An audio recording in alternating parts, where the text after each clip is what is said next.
Hi hello എല്ലാവർക്കും നമസ്കാരം. പുതിയൊരു വീഡിയോയിലേക്ക് സ്വാഗതം. ഞാൻ ഗോകുൽ സുരേന്ദ്രൻ.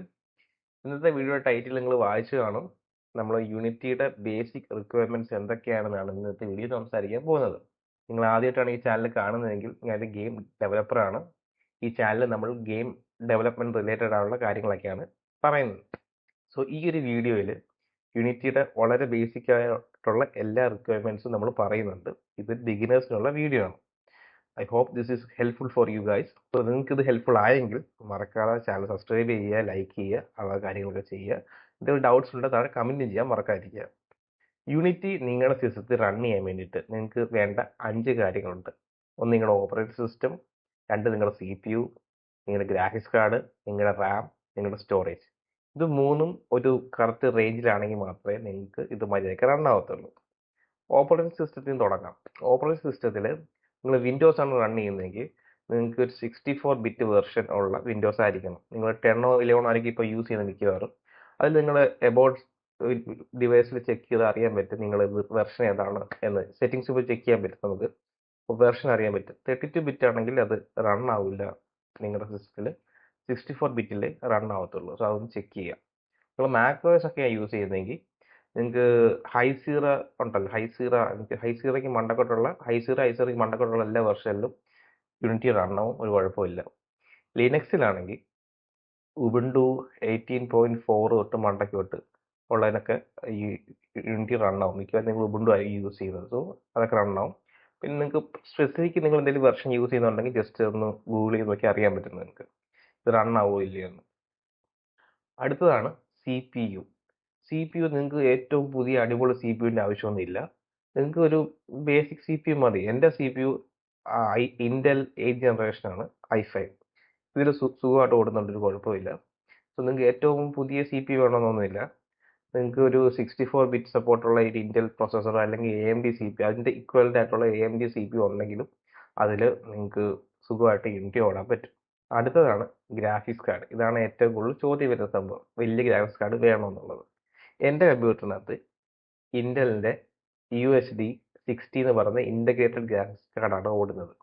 ഇത് ഒത്തിരി പഴയ സംഭവമാണ്. ഇതിൽ നിങ്ങൾക്ക് ബേസിക് ആയിട്ട് GTA 5 ഒക്കെ 720p ഓടാൻ പറ്റും. 30 FPS മാക്സിമം കിട്ടും.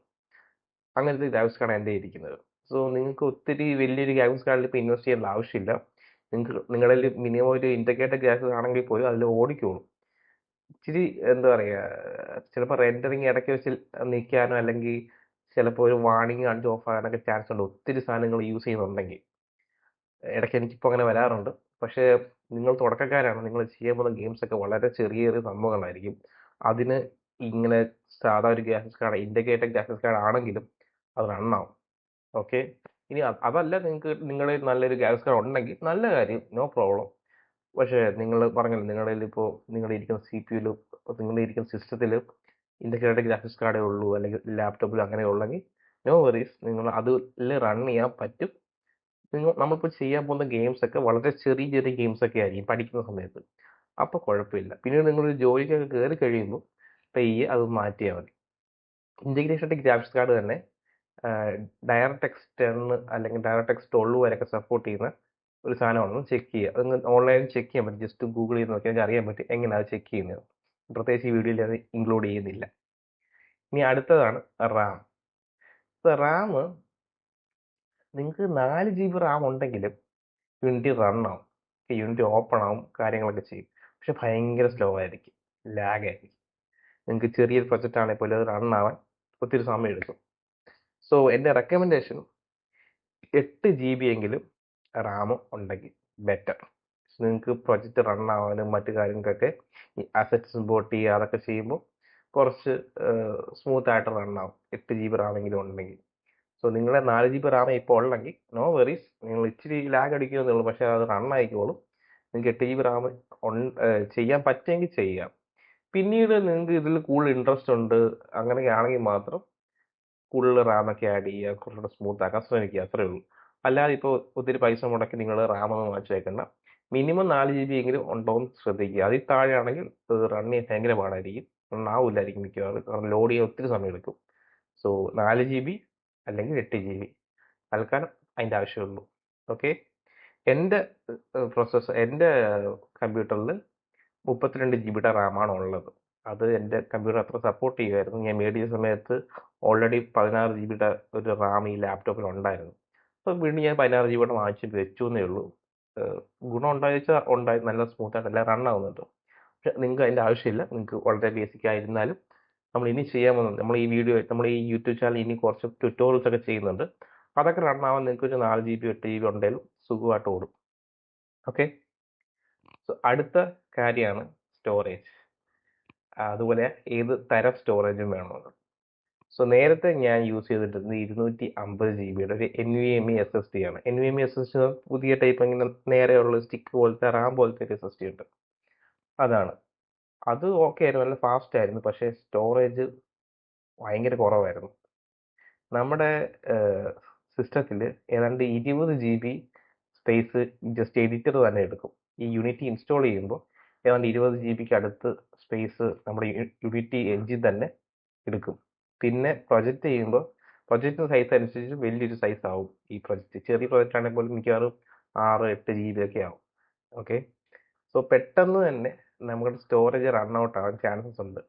സോ എൻ്റെ റെക്കമെൻഡേഷൻ, ഒന്നാമത്തെ കാര്യം, ഹാർഡ് ഡിസ്ക് ആണ് നിങ്ങൾ യൂസ് ചെയ്യുന്നതെങ്കിൽ നിങ്ങൾ കുറച്ച് ബുദ്ധിമുട്ടും, എല്ലാ കാര്യം ലോഡ് ചെയ്യാൻ ഭയങ്കര സ്ലോ ആയിരിക്കും. പറ്റുമെങ്കിൽ SSD തന്നെ യൂസ് ചെയ്യുക. മിക്കവാറും എല്ലാ ആൾക്കാരുടെയും കയ്യിലിരിക്കുന്ന SSD ആണെന്ന് എനിക്ക് തോന്നുന്നു. ഹാർഡ് ഡിസ്ക് ഒന്നും ഇപ്പോൾ അധികം ആരും ഉപയോഗിക്കാറില്ല. സോ SSD യൂസ് ചെയ്യാൻ ശ്രമിക്കുക. പിന്നെ ഈ സ്റ്റോറേജ് പറ്റുമെങ്കിൽ ഒരു 500 GB എങ്കിലും ഉണ്ടെങ്കിൽ നല്ലത്. പക്ഷേ ഇപ്പോൾ നിങ്ങളുടെ എന്താണുള്ളത് അത് വെച്ച് ഓടിക്കാൻ കുഴപ്പമൊന്നുമില്ല. നമ്മൾ ചെയ്യാൻ പോകുന്ന ഗെയിംസ് ഒക്കെ വളരെ ചെറുതായതുകൊണ്ട് തന്നെ ഒത്തിരി സ്ഥലമൊന്നും എടുക്കത്തില്ല. പക്ഷേ മിനിമം ഒരു 20 GB നിങ്ങളുടെ സിസ്റ്റത്തിൽ വേണം നിങ്ങൾക്ക് യൂണിറ്റി ഇൻസ്റ്റാൾ ചെയ്യാനും മറ്റു കാര്യങ്ങളൊക്കെ ആയിട്ട്. പിന്നെ പ്ലസ് കുറച്ച് GB കൂടെ വേണം നമുക്ക് സാധനങ്ങളൊക്കെ പ്രൊജക്റ്റ് ഒക്കെ സേവ് ചെയ്യാനും കാര്യങ്ങളൊക്കെ ആയിട്ട്. സോ 250 GB ഉണ്ടെങ്കിലും കുഴപ്പമില്ല. ജസ്റ്റ് അത്യാവശ്യം കുറച്ച് സ്പേസ് നിങ്ങൾക്ക് വേണം നമ്മുടെ ഈ കാര്യങ്ങൾക്ക് വേണ്ടിയിട്ട്. ഇനി പറ്റുമെങ്കിൽ ഭാവിയിൽ നിങ്ങളിത് സീരിയസ് ആയിട്ട് എടുക്കുകയാണെങ്കിൽ ഉറപ്പായിട്ടും നിങ്ങളുടെ സ്റ്റോറേജ് കപ്പാസിറ്റി കൂട്ടുക. കാരണം പ്രൊജക്റ്റ് ഒക്കെ വരുമ്പോൾ വലിയ വലിയ സൈസിലായിരിക്കും വരുന്നത്. ഞാനിപ്പോൾ ഒരു കമ്പനിയിൽ വർക്ക് ചെയ്യുന്നുണ്ട്. അവിടെ ഏതാണ്ട് 75 GB ഒരു പ്രൊജക്റ്റാണ് ഞാനിപ്പോൾ വർക്ക് ചെയ്തുകൊണ്ടിരിക്കുന്നത്. എൻ്റെ കമ്പ്യൂട്ടറിൽ ആദ്യം ഇത് പറ്റത്തില്ലായിരുന്നു. 250 GB ഉള്ളത് കൊണ്ട് വലിയ ബുദ്ധിമുട്ടായിരുന്നു. പിന്നെയാണ് ഞാൻ ഈ ഇടയ്ക്കാണ് പുതിയൊരു സ്റ്റോറേജ് മേടിച്ചത്. 1 TB ഒരു സ്റ്റോറേജ് വാങ്ങിച്ച് ഇപ്പോൾ ഇൻസ്റ്റാൾ ചെയ്തിരിക്കുകയാണ്. ഇപ്പോൾ സ്മൂത്തായിട്ട് പോകുന്നുണ്ട്. അപ്പോൾ പറഞ്ഞതേ ഉള്ളൂ, ഇപ്പം അതിൻ്റെ ആവശ്യമില്ല. നിങ്ങൾ പക്ഷേ ഭാവിയിൽ ഇത് തുടർന്ന് പോവുകയാണെങ്കിൽ സ്റ്റോറേജ് അപ്ഗ്രേഡ് ചെയ്യേണ്ടി വരും. നല്ലൊരു ഫാസ്റ്റ് സ്റ്റോറേജിലോട്ട് മാറേണ്ടി വരും. ഫാസ്റ്റും ആയിരിക്കണം, സ്പേസും വേണം. സോ ഇത്രയും കാര്യങ്ങൾ കറക്റ്റായിട്ടുണ്ടെങ്കിൽ നിങ്ങൾക്ക് യൂണിറ്റി നിങ്ങളുടെ സിസ്റ്റത്തിൽ റൺ ആവാൻ പറ്റും. നിങ്ങൾ ലാപ്ടോപ്പോ PCയോ എവിടെയാണെന്ന് വെച്ചാൽ റൺ ആവും. ഇനി കുറച്ച് എക്സ്ട്രാ കാര്യങ്ങളും നമുക്ക് വേണം. നമുക്കൊരു കോഡ് എഡിറ്റർ വേണം. നമ്മുടെ ഈ സ്ക്രിപ്റ്റിംഗ് ഉണ്ട് ഗെയിമിനകത്ത്.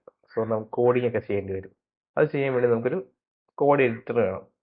അതിന് നമുക്ക് ഒന്നെങ്കിൽ VS കോഡ് യൂസ് ചെയ്യാം, അല്ലെങ്കിൽ വിഷ്വൽ സ്റ്റുഡിയോ യൂസ് ചെയ്യാം. ഞാൻ യൂസ് ചെയ്യുന്നത് വിഷ്വൽ സ്റ്റുഡിയോ ആണ്.